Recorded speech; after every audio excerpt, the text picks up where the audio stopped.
So I remember sitting in bed. I got such dark thoughts thinking about how am I going to do it so my kids can't see me.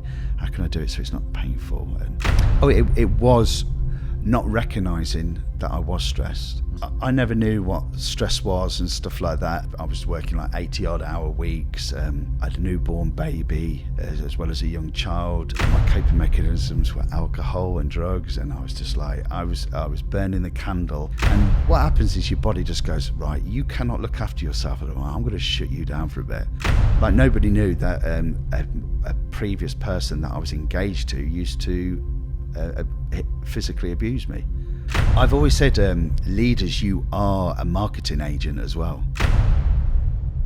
Hello and welcome to Leaders in Disguise. My name's Gary Parsons and I'm your host. I'm a leadership mental health advocate and inspirational speaker, and on this podcast we talk about the prioritisation of mental health and well-being for leaders across the world, but particularly here in the UK. On each episode we have one rule, and that's to celebrate the success of each and every guest that shows vulnerability and talks about their own experience. Without exception, this episode talks to Marc Rowley, who reveals the mental health challenges that he went through, broken by one single event of his daughter blowing a raspberry. He is a leadership consultant, lectures in leadership and management, and works with businesses of all types to be able to support them in improving not only their mental health and well-being, but looking at how effective they are as businesses. One quick question: have you joined the Patreon account? I keep talking about it. Every time we post an episode, we also post behind the scenes pictures, content from the show, and also any other facts and help along the way. If you haven't joined Patreon, it's a great community to join in. Hello and thank you for those of you that do. All you simply do is go to patreon.com/leadersdisguise or download the Patreon app on your phone. Without further ado, let's jump into this episode. Marc, thank you very much for coming along. How are you doing? How did you get here all right? Your instructions were perfect. Hannah does such a great job with the video as well. But no, and thank you for inviting me on. I really appreciate it. You're welcome. Absolutely. Yeah. And a lovely mention to my amazing PA and the person that coordinates awesome. All of this, Hannah. Yeah, very organised. I feel like that's maybe the first shout out actually to her. Really? So yeah, absolutely. It's for the fact you've got here okay, it means that she's done her job right. Yeah. We just need to drive you around next. So. Yeah, definitely. Marc, I'm very aware. I mean, welcome to Leaders in Disguise, of course. Thank you. Very aware that you have got so much for us to talk about today. You've been a leader, you are a leader, a counsellor, an educator. I always like people to just give a little bit of a flavour about their background, a brief flavour of their background. Do you want to just fill our listeners in of viewers of who Marc is and what Marc does? Definitely. I think really, so understand with my being neurodiverse, so dyslexia with a little sprinkle of ADHD there, I'd never knew the right place for me. And then I found, I think it was in 1998, I wanted to get into IT because I realised, obviously I can use spell checker, Grammarly, and that's what. And then I've progressed up from the bottom area of IT to leading the teams, to managing large departments in a lot of large corporate organisations. Went through a mental health issue myself, and from that came back and then started teaching mental resiliences to my teams in my businesses. I came out of working for other people 2 years ago. I was in the right place but at the wrong time. Always in IT, so I've moved around with IT all my life. Say all my life, since 1998 anyway, before then. And then from that, starting up my own business, but I'm a part-time university lecturer as well, so I teach a master's degree in leadership and management. That's amazing. I think we were always going to, at some point during this chat, figure out how we went from IT to, I said counsellor there, which I know why, having had a brief chat with you before, and also then going on to be lecturing. And yeah, I should say for absolute clarity, there's going to be people that know both of us in the world that will listen to it. So both of us are part of something called the Professional Speaking Association, the PSA. Yeah. So we are both professional speakers, And that's how we know each other. Exactly. So where we met, wasn't it, mate? Absolutely. And I've probably only seen each other at a handful of meetings, actually, because we're running around the UK doing all sorts of stuff. Life, work, but it's managing all our own mental health and well-being. Exactly. Yes. Absolutely. So I know the reason why you jumped through all of those worlds, and it's really, really interesting for people to hear. Yes. What I'd like to guests start with, and there's a big long list in front of me, I don't know if we'll get through it in time. Okay. You led empathetically and with humility for 26 years. Yes. Is what my notes say here, Yes. certainly. But you faced redundancies, and one of the things that I picked up on the word pattern that you've used prior to sitting down today is refusing to lead I'll come to authenticity in a minute, unethically. Yes. And it's a really interesting word that you use. So you just tell me more about that, and tell me more about those experiences, and I guess how that has shaped your years of leadership, and how that made you perhaps change as a leader or really stand up as one. Absolutely. I think we all go through a leadership journey. I think, but when I've always thought if you treat people like how you would like to be treated, you get the best out of it. So I would try different approaches for all of the businesses that I've worked for. But I always found with empathy and humility and to treat everybody with respect. So my shout out to Hannah. She's part of this. So I've always treated everybody the same, regardless. But the unethical leadership, I think it's people's misunderstanding of what stress does. How it can reduce productivity. So it's and it doesn't get the best out of people. So I was always very conscious of that. I've been shouted at, I've had things chucked at me, been threatened. I've had narcissistic leadership as well, very self-centered, very authoritarian. A lot of people, if you understand like personality types, a lot of reds, which I am a red as well, but I have a yellow as well. But a hell of a lot of reds who are very dictatorial. I use my reds as and when I need to use them. You do, don't we? Maybe. We adapt, don't we? You have to adapt. And I think I tried always to understand it from the employee's point of view, because you just know what they're going through. That can affect them. And when you do that, you actually build better rapport, better engagement. I mean, this is what I tell my customers. I say, I am an engagement specialist. This is what, I've had to, because of my my masking my neurodiversity during my corporate days, you act as a chameleon. So you move around and you try and adapt yourself to scenarios. So I know I can be a bit too much for some people, so I know I have to calm it down. I know sometimes I'm a bit too honest and open and very blunt and very, very too honest. So I have to rein that down. I know I can be very talkative. And I obviously in meetings, especially when you're leading, you should be the last person talking. You need everybody else to talk, and you engage. Like being a proper chairperson is making sure the conversation flows and you stick to timelines, not be the do this, you have to do it this way, here's the gravel. And I think for me, it was always understanding that you would always come up against people who just would grate against you because you were happy. I was always happy. I've always been a happy person, more happier after my episode that I had in my life, my mental health episode, but always been a happy person. And it does grate on people sometimes when they see you and they go, oh, this customer's going to break you, they're awful. But I never lost my smile, and I always turned the customer around. Or this team, they're a nightmare. They don't like new people coming in and leading, and eventually they'd be on my side. And I remember the first time I met you, or you said to me, I think in a message before, you said, just to let you know, I'm a huggy person. I like to hug. And the first thing you did when you hugged me, and you were a strapping lad, as my nan used to say, and you gave me a big hug, and I was like, lovely, and you were so happy and so engaging. But you're absolutely right, that's not for everybody. And as a leader, do you find that's a really hard boundary to be happy, bubbly, appreciate the personal, physical boundaries? Who I'm sure don't hug everybody, but do you find that's a real difficult balance to get when you, as a leader, especially in IT, I guess? No, well, I mean, in IT, there's a lot of neurodiversity. So yeah, you understand. You have to check people out, check what the motivations are, check what their boundaries are. It doesn't matter about my own boundaries; it's their boundaries I need to adhere to. So once you understand their boundaries, that's fine.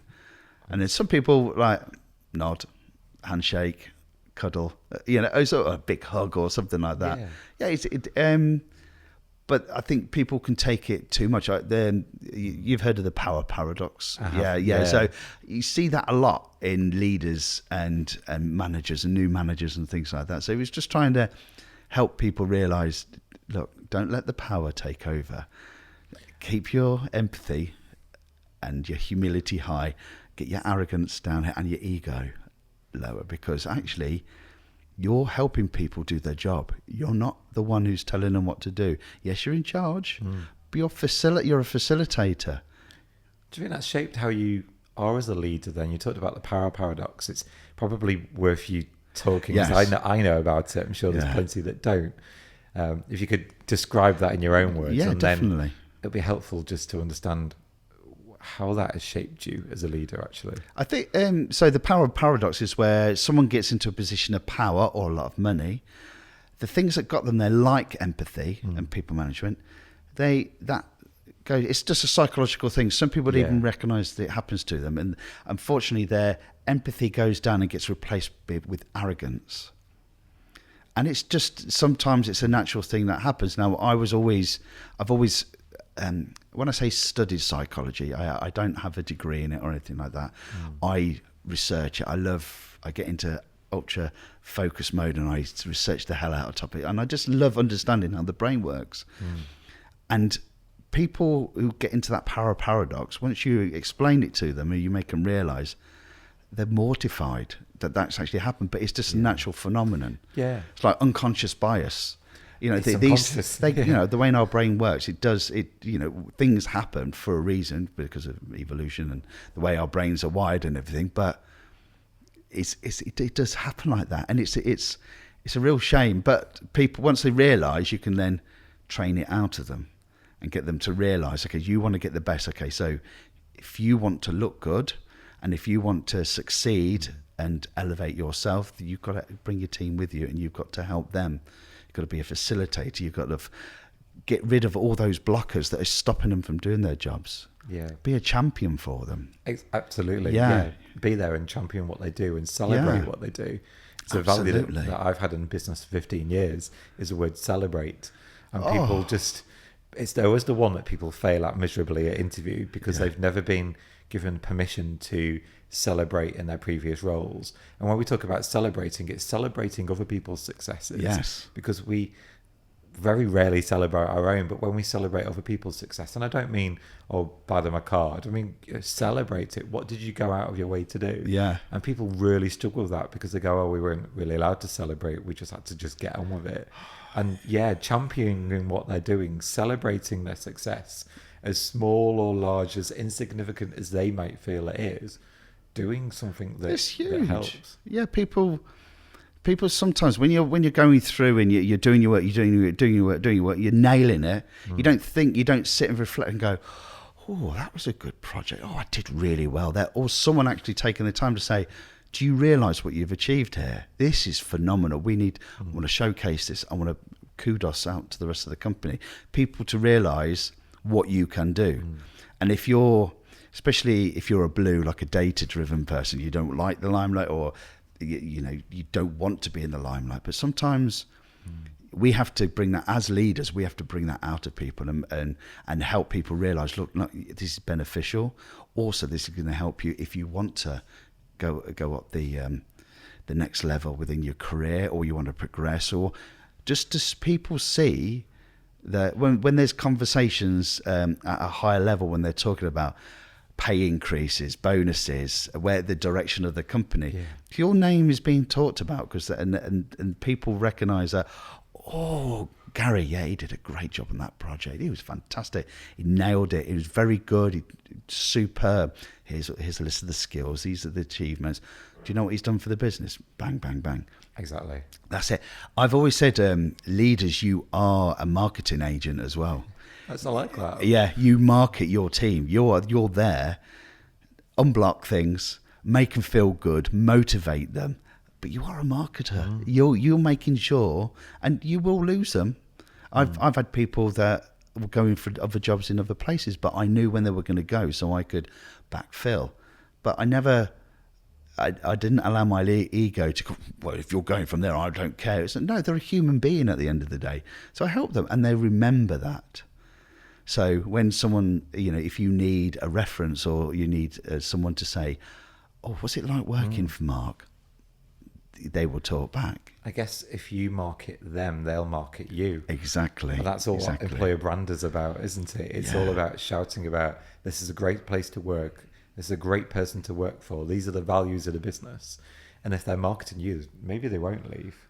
Exactly. And even if they don't market you, it's still good. It's like there's an unselfish act, is there? So when we do stuff, as a leader, you don't expect anything back, but you get it back by being kind, being motivating, being rewarding, just getting people to achieve stuff. I mean, I've got 2 amazing daughters, and just seeing them achieve stuff in their life, oh my God, I get such a high from that. Natural high. You get it in leading as well. When your department is nailing it, when your anonymous employee surveys are coming in and you're the top of the chart, or your feedback forms. Oh, that to me, that's just nectar, isn't it? It's just beautiful. One of the things that I wanted to ask you about the world of IT before we go into, for those that are listening, you've mentioned a couple of times about mental health. And yes. You've openly talked about your physical and mental breakdown. I'm going to come to that in a moment. Before I do, I just wanted to talk about a little bit more about the world of projects in IT. Yes. Because we're in a world where Microsoft went down, there was a big update. I know when I went to my local retailer to look at kitchens, they couldn't even do kitchen design because all their computers happened to be plugged in that day. There are some real challenging moments in IT, and there are some really exciting projects. How does a team effectively manage their mental health, and how do leaders in those teams manage their own mental health when a team are looking at them in catastrophe mode, I guess? Yeah, I think if the leader hasn't got emotional intelligence, that's a start. That because people feed off other people, don't they? If you're calm in a crisis, other people will be calm in a crisis. If you say, okay, let's not look at it as failure. What did we learn from this? Thinking IT as well, because change is inevitable. Yeah. We have change management, we have CAB boards, change advisory boards, and change happens all the time. So, and sometimes, like we found out in that update that happened, you cannot test for every eventuality. If you did, it would probably cost millions and millions of pounds to do that, and you don't necessarily have the environments to do the tests, because some tests that you do in IT, it's not a real world test, because you've got all the extra plugins, all the extra applications that are talking to each other, so you can't do a true test. Yeah. But yeah, it's very fast paced. You mentioned our project managers as well. So yeah, I used to lead project managers and transition managers. Transition managers work in between project managers and operations. So they make sure there's a beautiful handover between, the training's in place, customer is happy, they've got all the documentation. So the project person, they've got one thing in mind, and then poof, they go and get it done. I've got hats off to project managers. They're awesome. It's tough. They're really good. But you do need to have other people around just to make sure that things are going. Check on you. Exactly. The emotional intelligence. Yes. Am I okay? Because if I'm not okay, how can I support the team that are under so much pressure, I guess, when this is true. Systems go down? Yeah, there's no point if you're highly stressed. Then how are you checking that everybody else isn't? So having emotional challenges and having mental resilience, recognizing the signs of your team as well about yourself. It's like the airplane thing, isn't it? Where the mask drops down, you put the mask on yourself before you're on your child, because if you lose consciousness because of that, then you can't look after the child. And I'm not saying it is a parental child situation with leaders and teams. It's just that if you don't look after yourself, you can't look after others. guess it's setting that example, isn't it? Exactly. That I put my mask on, you maybe do yours, but sometimes they can't reach to that, so they or need they don't support. even know what the mask is for and why. So it's helping them realise it's like, okay, you need to take a break after this project, or okay, what's your coping mechanisms? What you don't rely on alcohol and drugs. Just don't focus on other things. All right, having a nice glass every now and again, but if you're relying on that to calm you down and you're not sleeping right, you're not going out, you're not doing any physical training of any description, or you don't have a hobby or something along those lines. We all need those things, whether it's a musical instrument or, especially in IT, because a lot of neurodiverse people can't meditate and things along those lines. Some people can. I can very, very easily. There's hundreds of ways you can meditate, like, as you know. But just using Lego, just building something, or those things that are matchsticks you can build, or technical graphics, or anything along those lines. Knitting, that's a new one. A lot of people are knitting now as well. Crocheting and things crocheting, like that. That's it. You can crochet scarves and all sorts. I've not seen many crocheting IT techs out there, but there may be somebody needs to tweet us. Well, they also, sometimes it's a badge of honour doing the hard work and stuff like that. But as long as they do have those coping mechanisms, it's okay. Because not everybody has their own level, don't they, of mental resilience. Whether it's they've brought it from childhood and they've gone through trauma that's helped them get mentally resilient, or someone's told them, they've spoken to a counsellor, someone's given them support, and they've said you need to have X, Y, and Z within your life to actually be chilled and relaxed and deal with the pressures, not just of work, but of life.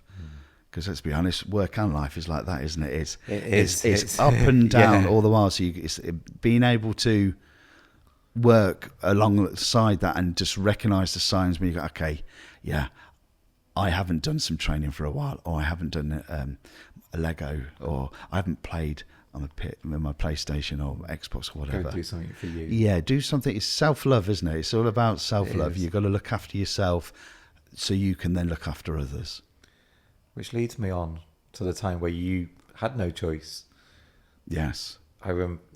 So we've mentioned that we can be under so much pressure, but there was a time, I believe, where my notes here say 3 months that you were bedbound. Oh yes. So talk to us about that. What happened and what led to that experience? I never knew what stress was and stuff like that. I was working like 80-odd hour weeks. I had a newborn baby as well as a young child.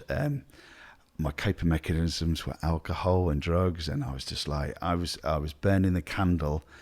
And what happens is your body just goes, right, you cannot look after yourself at all. I'm going to shut you down for a bit. And it did. My mind and body shut down for 3 months, and I was bedridden for that amount of time. I was suicidal as well. I just didn't think, because you feel like a failure, especially as a husband, a father, a man.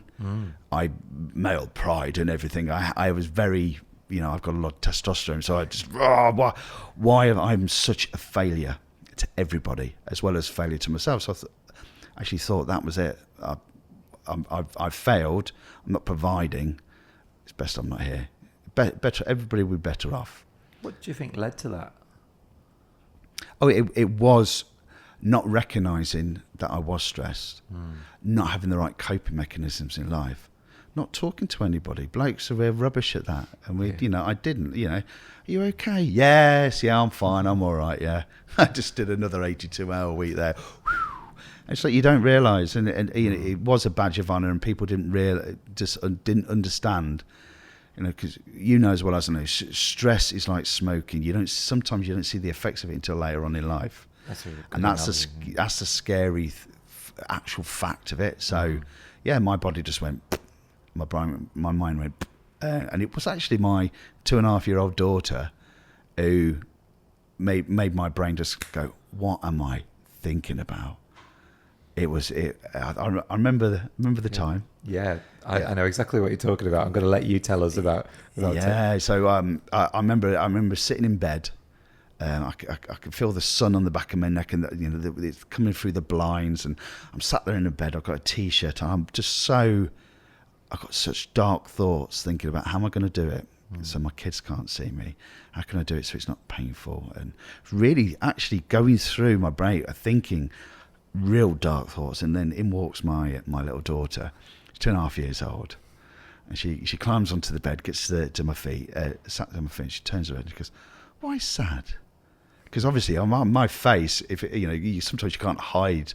Yeah. And I just burst into tears. I think that realisation, I think stress as well, releasing stress is tears. And she crawled up to the side of me, lifted my t-shirt and blew the biggest raspberry on my belly. Now, I need to explain something here. When she was younger, whenever she was grumpy, whenever she was crying or something, I just blow a raspberry on her belly, make her giggle, and that's it. So there was the connection there. Wow. She, in her mind, okay, Dad's crying, Dad's sad, I'm going to cheer him up. And that just made, and my brain just went, what are you doing? Come on. And I think it was from that moment. I mean, obviously, I'd give the biggest hug ever. It'd be beautiful. I remember that for the rest of my life.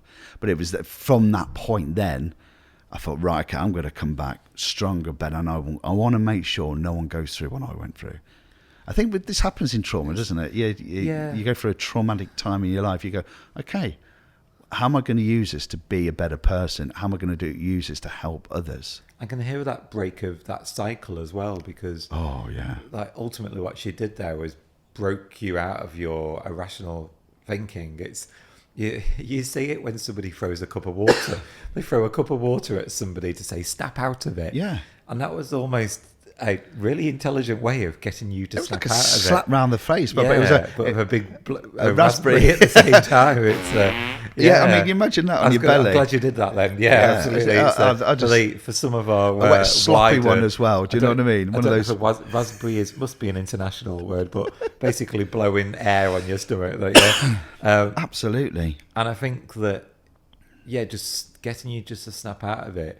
We talk about emotional intelligence. I almost it sounds like I'm going to go away and look at the neuroscience of it. We've had this conversation a few times. I'm going to go away and look at the neuroscience elements of that, because there must be some connection there to be able to say, I'm going to snap out of it.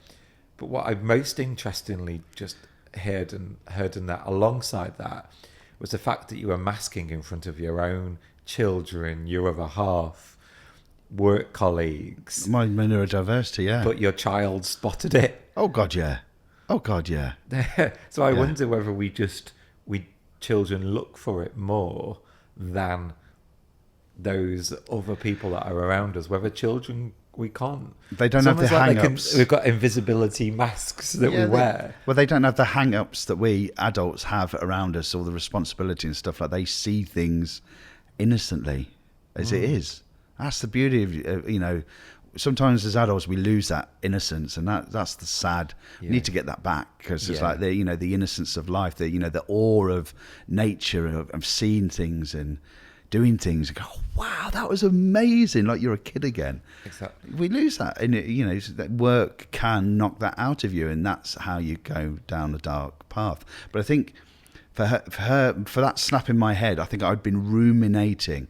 When a thought goes around your mind, because I wanted to know why that happened, so I did look into it, and it was the rumination, and it was you have to break a cycle. So from an NLP point of view, that raspberry, it was something that we got.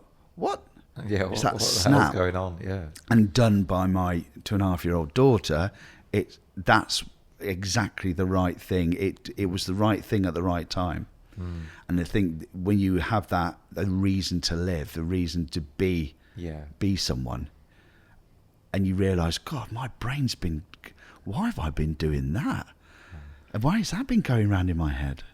Where were you at in your career? What role were you doing? What did the environment look around you? I was working for a card processing company, large multinational, international company, and I was head of. I'd set up a 24/7 follow the sun multilingual service desk. I had BAs, a system administrator department. I had quite a few teams and stuff, and I'm just doing. It's too much. So I got to that stage of my career, and actually, for that point, I got another job as a service delivery manager, not managing anybody for 6 months. But then that draw back to helping people while I built myself up. So what you've got to consider, broke myself, came out of that role, built my brain up, started learning how the brain worked, about how your brain waves, beta, alpha, theta, gamma, all those different ways that we can meditation and how we can do stuff. And that whole journey, I'm still doing it now. So what's that? So from 2006, so it's 18 years. So it's a continuation, isn't it? It's like mental resilience. It always makes me laugh when you hear businesses, we did a 2-day workshop, that's mental resilience ticked off for this year. It's like, no, it's a journey.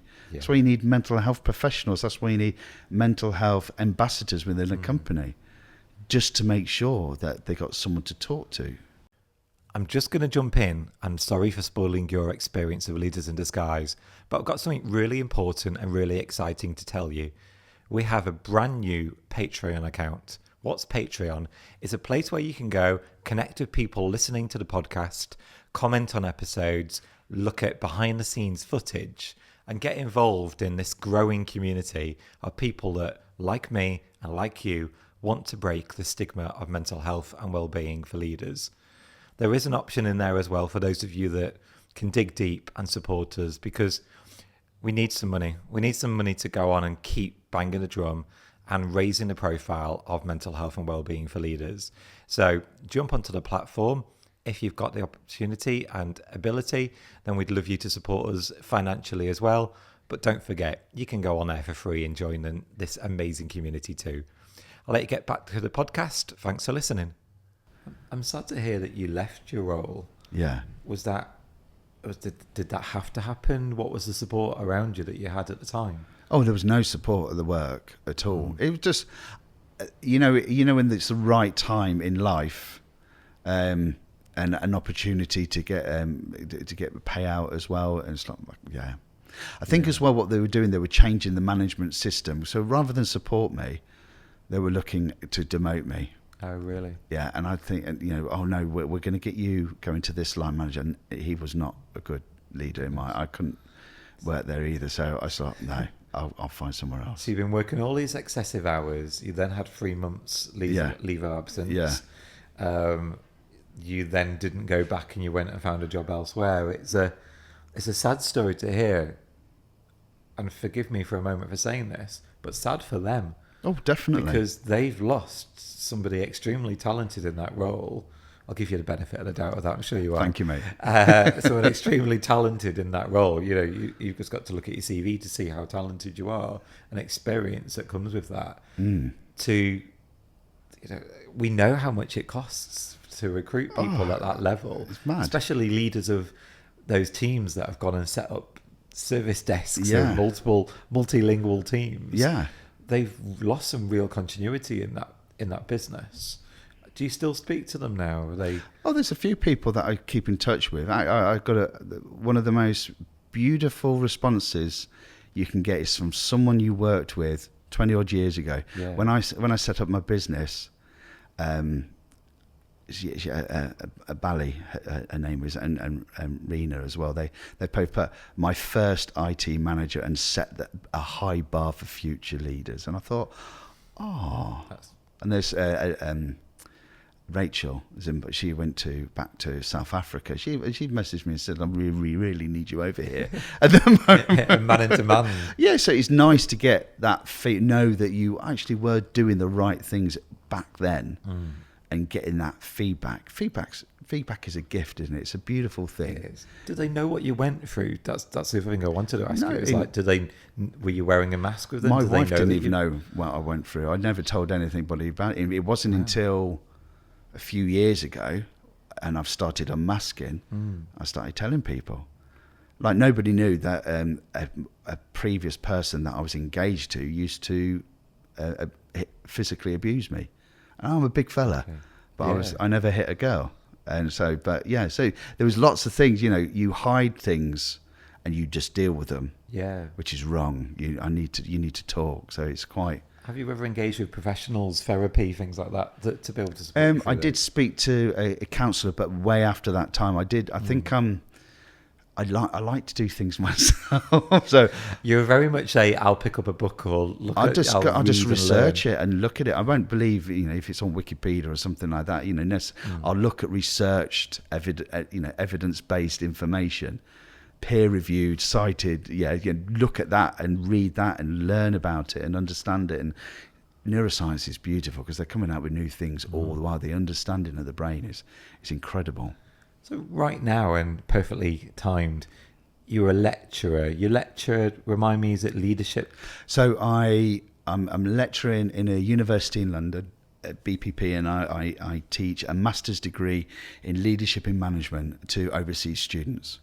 Okay. So from an engagement point of view, I've got people who've come from a different country, staying in the UK. English is their second language, and they're doing a master's degree in English. So there's a lot of cultural breakdowns as well. And I find that fascinating. So that's, that phrase, when one person teaches, two people learn. Yes, it's amazing. So every time I'm teaching and lecturing, I learn. So I love that. What's the world of leadership? People that are learning that haven't made, well, I was going to say that they haven't gone into leadership yet, but if they're doing a master's, I imagine they may well have already be in a leadership role. What's their attitude and approach towards mental health and well-being in this 2024 that we're in? Not at all. So the good thing that this is why I like BPP, the university, because they bring in industry professionals who've been there, got the T-shirt, got all that stuff, and know about it. So actually, I add in the mental health things. It's not part of the curriculum, but they bring in these. I'm not a academic lecturer by trade, but I have 30 years of leadership, and I can bring a wealth of experience and real life examples to demonstrate their material. So the curriculum, and that is fascinating. They give us that room to be able to do that. So I do teach them about, you have to understand, you put people under stress within 10 minutes, their cognitive ability, their thinking ability can reduce by up to 50%. So you're reducing productivity. Okay, and I always say, think how you would like to be led. Think how you want to be talked to. Don't just think you come from a privileged background or something like that. You naturally have to tell people what to do, and you have to be authoritarian. We talk about all the different leadership styles, but this is the most beautiful thing. I actually said, I'm clairvoyant. I knew back then this was the right thing to do. The way you treat people. Ethical leadership with high empathy, high humility, a continuous learning ability, being able to understand that and motivate people and understand the different roles within a team. I think it's in Belbin's team roles that you can look at different personality types. Just it's lovely to actually see and go, I've been doing this for years, and I think that to me is it's like a vindication to myself, and I do like that. I think it's really powerful to be able to talk from, particularly on a podcast. Yes, is talk about your own experience and educate and just, I guess, break that cycle and get people to listen. Yes, but just sharing those stories alongside the psychological models is really powerful. Have you seen any particular cases of students that you've worked with where they've gone on and, have they confided in you or? When you say confided in you over their own challenges, because I guess when we talk about students doing masters, we automatically think they're in their early 20s. Yes. But I've got a friend who's just done a master's at 44. I did mine at 36. Oh, so yeah. You did different now. Oh yeah, they're all in the 20s. So mature students, I would say. Yeah, because I don't counsel them as such, but I can give them advice. That's not my role within the university. We have to be careful. Yeah. But I do give them advice. So just be kind to yourselves. That's the best advice you could give anybody, isn't it? Really. Exactly. One of the phrases that I use a lot is talking about empathetic leadership. Yeah. But particularly leading with authenticity. Yes. Is there a cost to that? What's your opinion on the corporate world where you've been for being done or still in it maybe a little bit? Yeah. is there a real pressure though and I'll reword this, is there a pressure from the corporate world that conflicts against that, Yes. that want and desire to lead authentically? No, the last company I was in, no, they understood it, and that was beautiful to see. But yeah, another one's because they're looking at the wrong metrics. It's all about the money. Yes. Okay, but when you look at the wrong metrics, you don't get the best. Is it not about the money though? Yes, it is, but it's about other elements. Okay, so if you're just looking, okay, are we making profit? Are we doing like 30% on last year? Okay, yeah, we're brilliant. So, okay, you could have made more.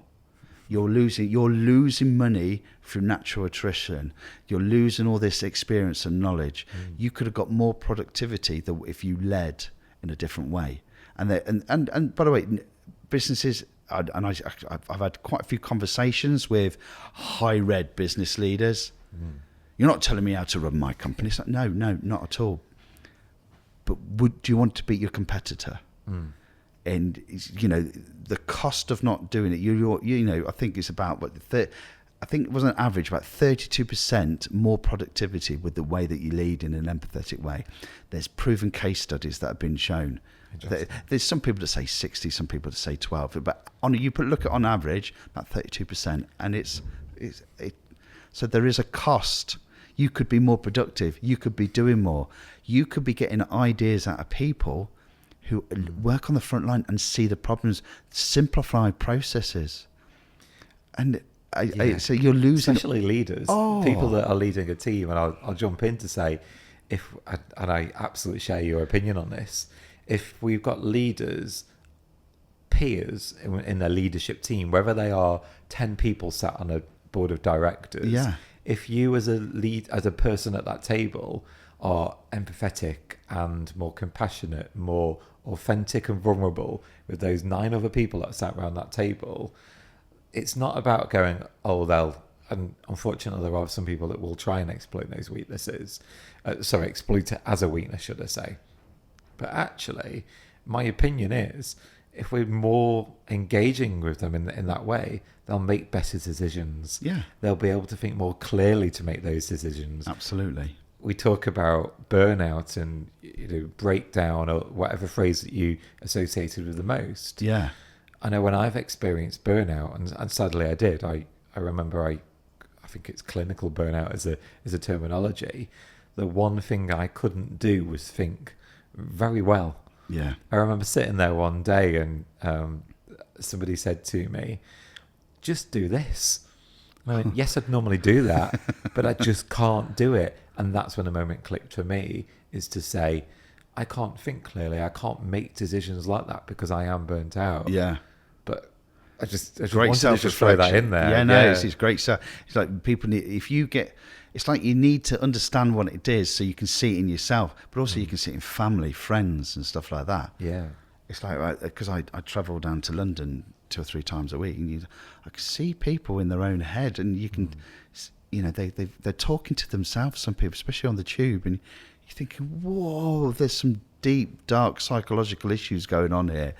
And you're thinking, wow, if only I could help them. But it's like you can't help an alcoholic person because they have to help.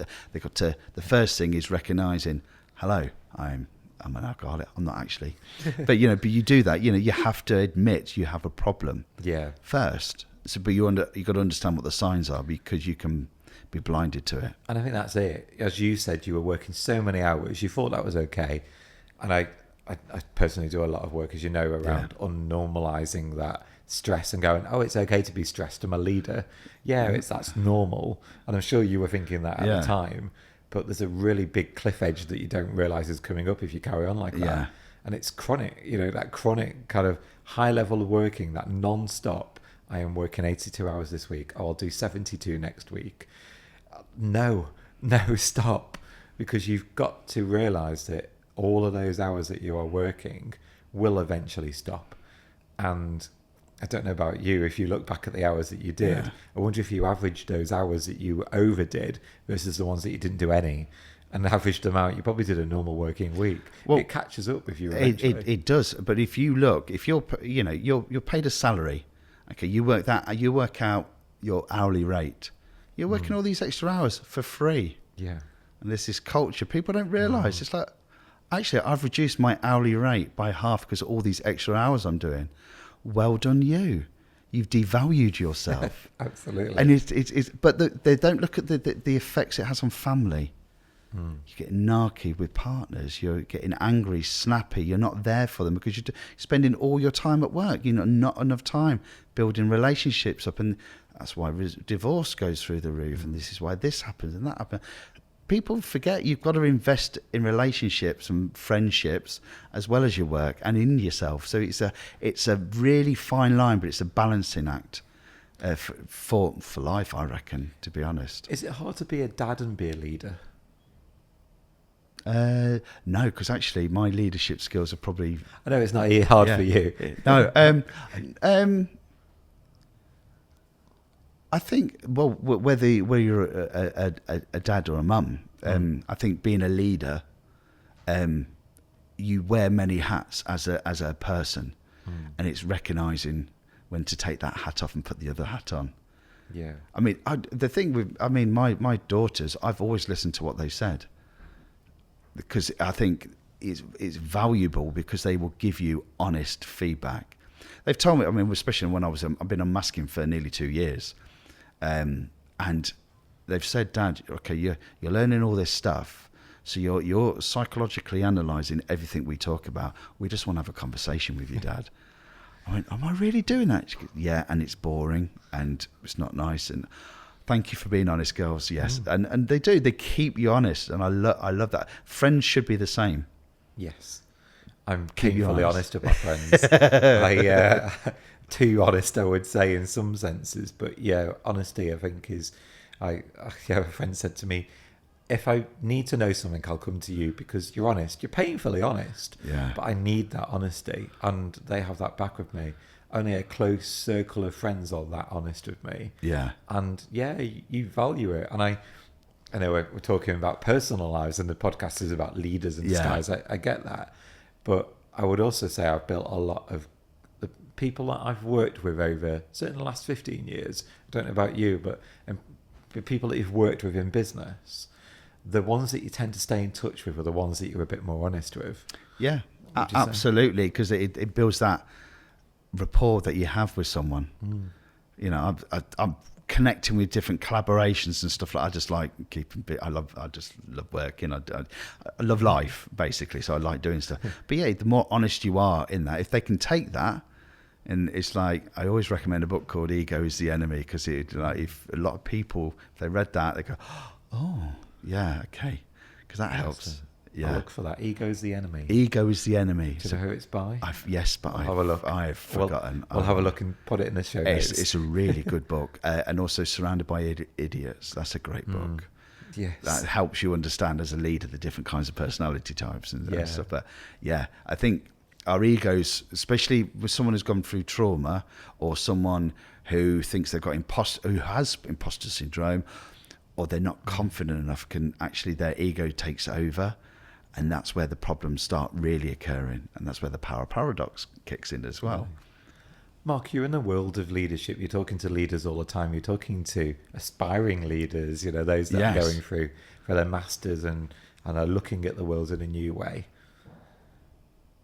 I ask people about the stigma in mental health and well-being for leaders. Yeah. Do you think that's changing from your perspective? I can see changes are coming. It's not there yet, but I mean, the university I work at, for example, it's amazing. They've got mental health ambassadors. It's people with these green things around their neck. They've done a course. They are ambassadors for it, for students as well. Big thing, really looking after the students, make sure they're there. But the stigma, I think there's still a stigma there for men. Not so much for ladies, I think, because ladies will talk more. Men, we hold too much close. And I got a friend, Olga, she explained this beautifully. It's like cavemen and women. So the women will go out and they'd find the berries and places to get the water and come back, and then they'll go back and talk. Because men, we're thinking about, got to kill that animal. And it's all internalized.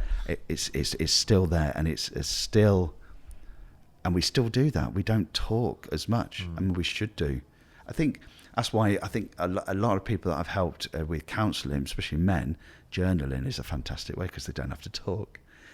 We didn't talk about counselling, and I'm looking at the clock. Yeah. Where does counselling come into all of this? Why? Where did you go? How did you get to counselling? And it's a bit we've missed out. Because I was teaching mental resilience, and because I understood. I understand a lot with the mind. I'm not so much the subconscious. I do dabble in that, but not from a hypnotherapy type way. But because I study NLP and CBT and all EMDR and all different kinds of ways, I've always found I always like to find different ways to solve stuff. The quickest way to solve things, the easiest way. And so I collect, it's like I also teach self-defense, which is another thing. So I collected all the best ways to do so I could teach people who weren't that strong, weren't that big, that could take down a brute. And it's the same with mental health. I've found all the different ways. And so I've done quite a few courses about counselling, how to talk, how to engage, the ethics around it is such a it encompasses the conversation. Then you can bring the tools into the conversation. Interesting. And I think when you're a leader, you're a counsellor because it's all about active listening. Yeah, listening to understand rather than respond. And I think if we can do that, that's what we do in counselling, and I do that in leadership. And so you teach it. So I teach active listening because it's such a key skill. I think there is a change, isn't there? I've seen a lot of people where they've moved away from the word manager because they have started to see that isn't a terminology. You know, in IT, yes, you see it a lot, don't you? Where you've got a something lead, customer service lead, or a service desk lead, or a project lead, and that tends to. I think lead is a shortened version for leader. Ultimately, that's what that is. Absolutely, and I'm sure it is. And they're not managers of that anymore, project lead rather than project manager. Yeah, it's the changing the terminology. Yeah, because if you manage, it's like when I talk to my students, we do talk about, is there a difference between management and leadership? Yeah, oh yes, well, managers, they manage you, they tell you what to do. Leaders, they inspire, they create vision and stuff. And you say, well, actually, there's no real definition.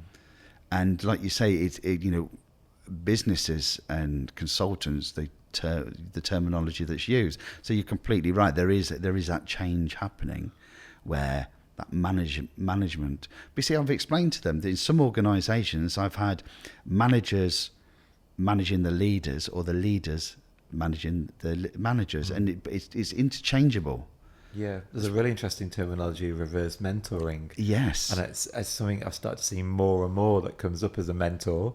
Obviously, you will know I'm a qualified mentor, and having people go out there and talk about reverse mentoring as their individuals mentoring their managers or mentoring their leaders. Absolutely. I find that really fascinating, because we should, no matter where you sit in the hierarchy, and I'm a bit anti-hierarchy, where we sit in a hierarchy, we should all have the ability to mentor, coach, support each other. And I think it's really, really interesting world. Yeah, and provide feedback, because then you can see the people whose egos are too high. Absolutely. And they're not leading with empathy. Because you've got empathy, with humility, you accept feedback, which is a beautiful gift. I've got a couple of quick fire questions I'd like to ask you. We're going to speed through them. Okay. In mental resilience, what one thing could somebody do today to help improve their mental resilience as a leader? Breathe. Okay, we're starting right at the very basics. We're going basic, but notice your breathing. Do meditation breathing, or do walking. I need anything, because it's breathing in, breathing out. That's all it is, and just breathe. And there's some breathing therapy. I keep saying it, and I'd really. So if somebody knows somebody that does it, I'd really like to go and do it myself. I have problems with my breathing because of my Bell's palsy, where I have quite a narrow nasal passage. Is that the correct terminology? My ENT team will be furious with my terminology. But yeah, being able to physically breathe is a challenge for me in that sense. But so I really want to go away and talk to somebody about how to breathe correctly. Yeah. But just breathing. You talk about meditation. Just breathe into your stomach rather than your chest. Breathe into your stomach. So push your belly down. It's like, we hold so much tension in our shoulders and back. So if you understand, like, okay, breathe into your lungs, and you open your lungs up, you have to push your belly out. It's belly breathing. I love it. And then for somebody that might be struggling with their mental health and well-being right now, as a man in a leadership role, that could be IT or elsewhere, what would you say to somebody to encourage them and inspire them to help them get out of that moment that you were in, to that metaphorical raspberry, if you like? Yeah. Do you want to be the best version of yourself? Because the way you're going, you're not going to be. And then coping mechanisms, talking to people, all that good stuff. Do an exercise, go for a walk, be outside in nature. But just that, making them realise they're not the best version of themselves, and they're letting themselves down, and they're letting everybody else around them down by not being the best version of themselves. So it's them working on themselves, prioritising themselves, making sure that they're okay. Self-love, recognising. You've got to have that, oh, right, I could be better, really. I guess as well, anybody that's in that moment now, I would say, having been there myself as well, I would say it's temporary. It's something that's happening very temporarily in your life. You might not know when that's going to come to an end, but the sooner you start breathing through it, the sooner that you start acknowledging it, having that emotional intelligence, and just trying to settle yourself as much as you can do, you will suddenly go, oh, when did that change? And I think that is, you can be the better version of yourself. Absolutely agree with you. But I think anyone on the back, adding to that, I would say, it just lower your panic, that rumination down that you're talking about. Self-awareness is key here, isn't it? Yes, being aware. That's the terminology. Absolutely right. Yeah, just being aware, but just breathe about it. I'm going to keep using that phrase. Breathe and take it in, and try to break that cycle of rumination. And like you say, that constantly going through those thoughts. Start building up those tools that will help you become that better version of yourself. And grounding techniques, I guess that's. I said this is a quick fire round. We're not doing very good, but I remember once I was with my coach and I was really struggling, and I said, "Bear with me a second," and I took my shoes and my socks off. Perfect. Luckily, she was on the Zoom call that day. It was a hot day, and I took my shoes and my socks off, and I stood up with my laptop in front of me in the meeting room. And she said, "Well done, you." And I felt the ground. Yeah. If I was with her, I probably would have sat down and felt the ground around me. And it really helped me come out of that. It's those five senses, isn't it? It's just like 5 things you can see, 4 things you can hear. Yes. Yeah. Just doing that's a really good technique, isn't it? Yeah. What is that? Process. 5 things? I'm trying to remember this now. 5 things you can see, 4 things you can hear, 3 things that you can touch. Or I don't know which way. It's all you've got senses. 2 things you can smell, 1 thing you can taste, and just trying to break. And then you do that, and you're focusing, and then your brain's gone. You've broken the rumination wheel, and you've broken that train of thought, and you're back in the room. Back in the room. Lastly, then, yes, no more questions apart from thank you. There's been so many things that I've reminded myself of today. Brilliant. And you're growing, and no doubt you'll be you're like Madonna.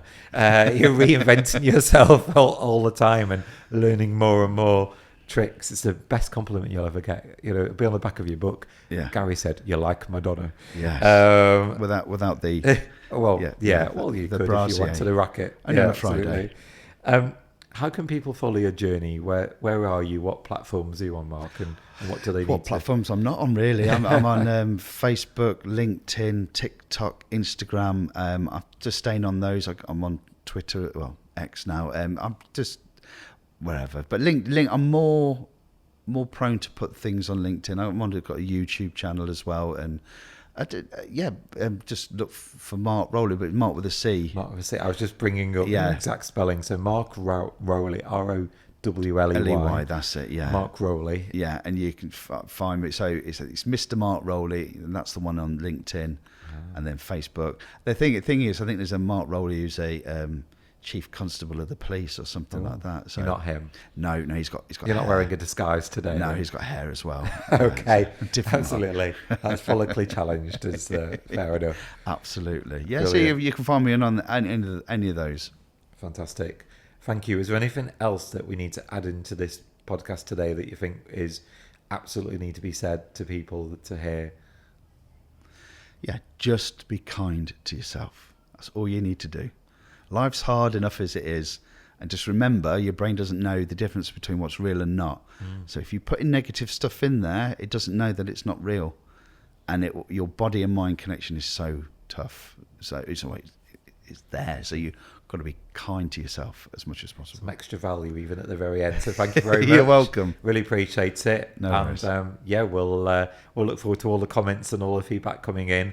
And really do appreciate you sitting down today. I think Appreciate it. There's lots of value for people. So thank you very much. Thank you, Gary. Thank you.